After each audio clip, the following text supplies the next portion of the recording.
Good afternoon, everyone. I am Iris Gao from DBS China Securities and Fiduciary Services, and our team is responsible for making sure foreign investors like yourself can access the capital markets in China through programs such as QFII.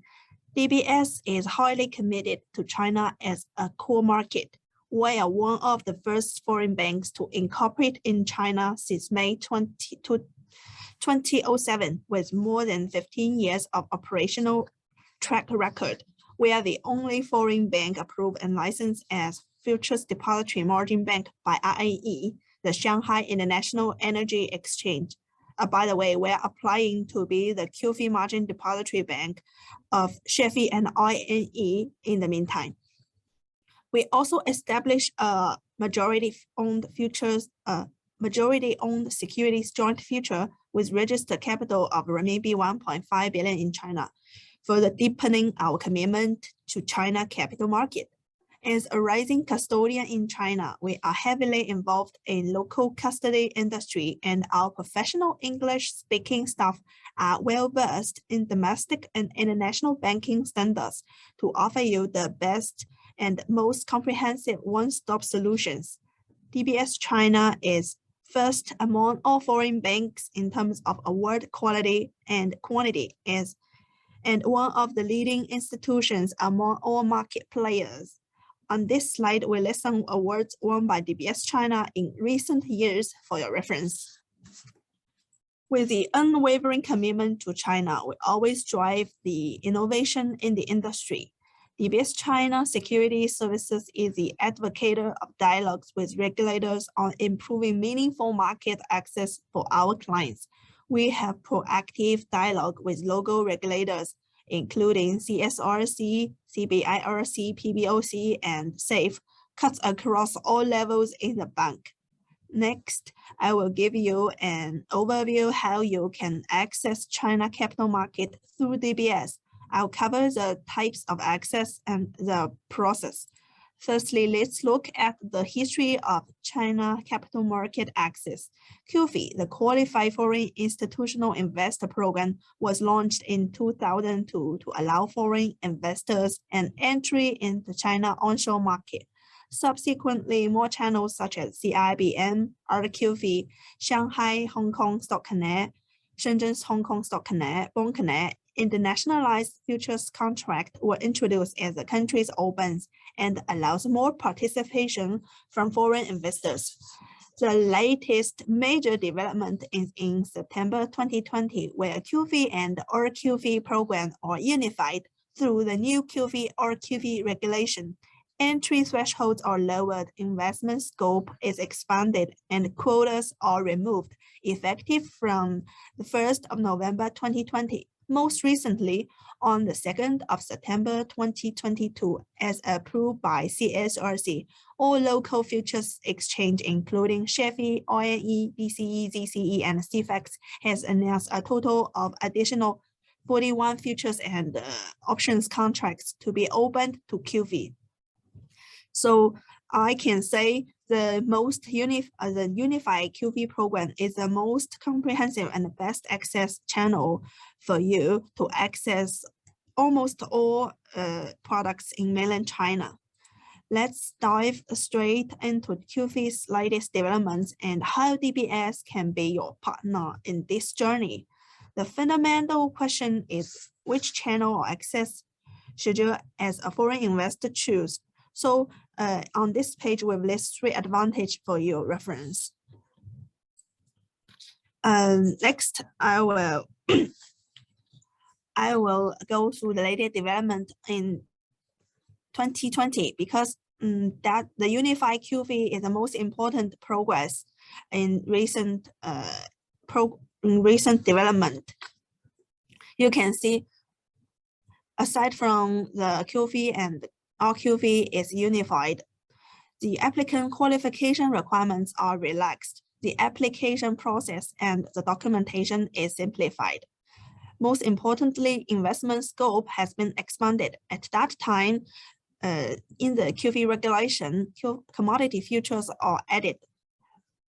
So we have been waiting for like 2 years. So on the we are so excited to see the announcement on the 2nd September so that QFII investors could finally invest into China local commodity futures and options.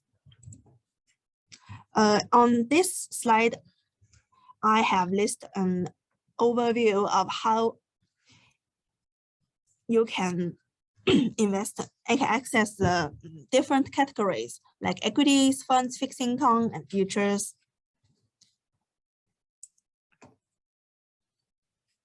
Next page, I have listed the comparison between the old QFII and the all QFII and the unified QFII.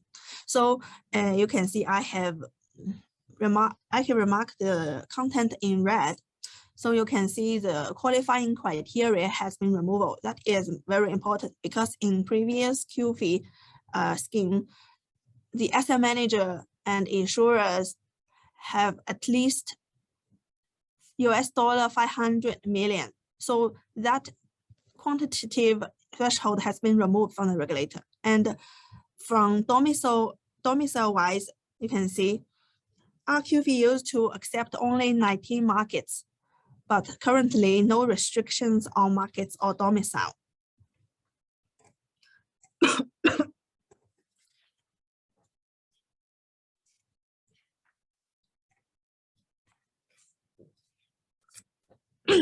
With the newly approved 41 futures and options contracts, QFIs now could trade quite a lot of commodity futures and options contracts on the various commodity exchange on top of previous index features.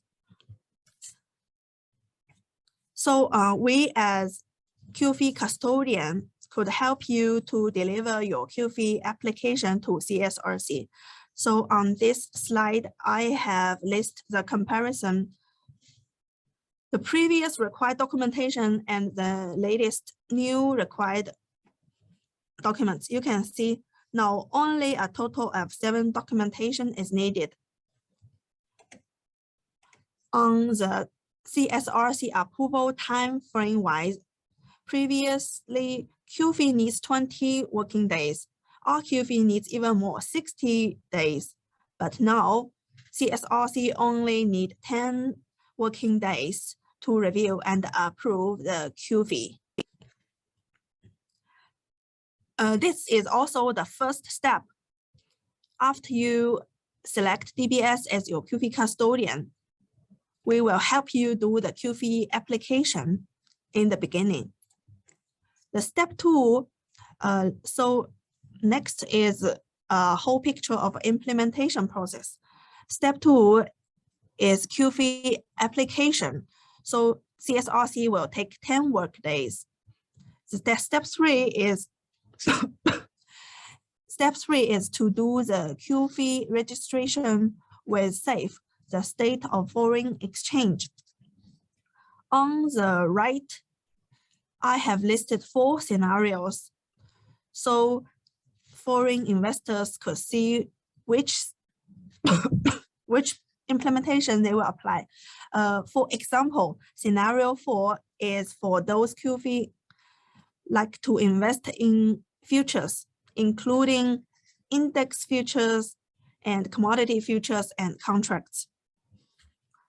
While appointing local futures brokers, we, DBS China as your QFII custodian, will help you open account. So at the beginning, each QFII needs to open a renminbi basic account. It is a mandatory requirement. For this account, it should be approved by PBOC. After this account is opened, QFII could open different special accounts for different purposes. For futures trading, if the QFII will invest in SHFE and INE, which DBS China will be the FMDB, the Futures Margin Depository Bank, they don't need to open additional account at other local Chinese bank. We could directly support you to do that. And the futures brokers, after our cash account is opened, the futures brokers will help you to open trading ID with SHFE and RNE. After this trading ID is opened, you just need to sign an agreement with us, and we can help you to link up your NRA cash accounts with your margin account with local broker. For example, for your margin account with Nanhua. Besides, if you need to invest in other commodity futures like listed in DCE and ZCE, we will help refer you to another local Chinese bank to open one additional cash account so that the open trading ID for DCE and ZCE could be applied successfully. If you'd like to use your own Chinese bank, we DBS could all support. Next page is an overview of the closed loop circuit for margin transfer for futures trading, so that you can see how the funds is transferred. The first step is that the QFII needs to transfer money from offshore. So the money will arrive DBS China QFII account first. After the fund is credited into client's cash account, if the client has do the link up before the between the bank account and the margin account, actually the margin could be further transferred to local futures brokers. Then the future brokers will help to fund the margin to the respective exchange so that the client could start to trading or to top up losses from their daily settlement. On the reverse, if the client decide to repatriate the funds, they could the local futures brokers to help the client to withdraw the funds from futures exchange. And then the futures brokers will allow the QFII customer to withdraw the margin from their broker account. After the funds has been credited to client's QFII cash account with QFII custodian bank, the QFII could finally remit the money to their offshore account. Here, one thing to note is that offshore account should be under the same name of the QFII. That is one of the regulatory requirements.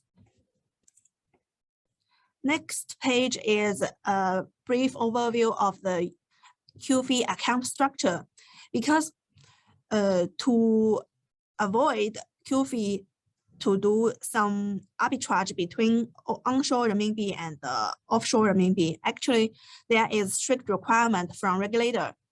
If the injection is in CNY,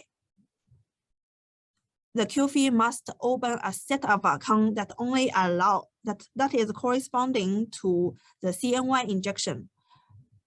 If this QFII also inject foreign currency, then this QFII needs to open an additional set of accounts corresponding to the FCY injection. So two sets of accounts are strictly segregated and no fund transfer is allowed at any scenario.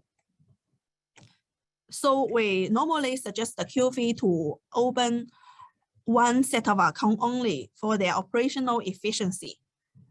But if the QFII decides they need both injection, they need to do both CNY injection or FCY injection, we could support them to open two sets of accounts.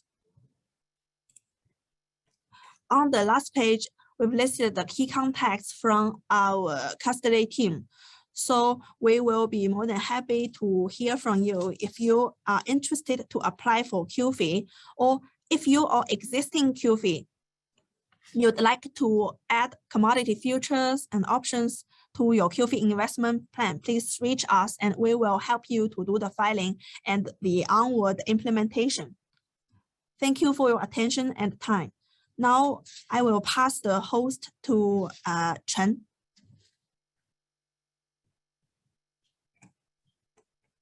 Thank you, Iris.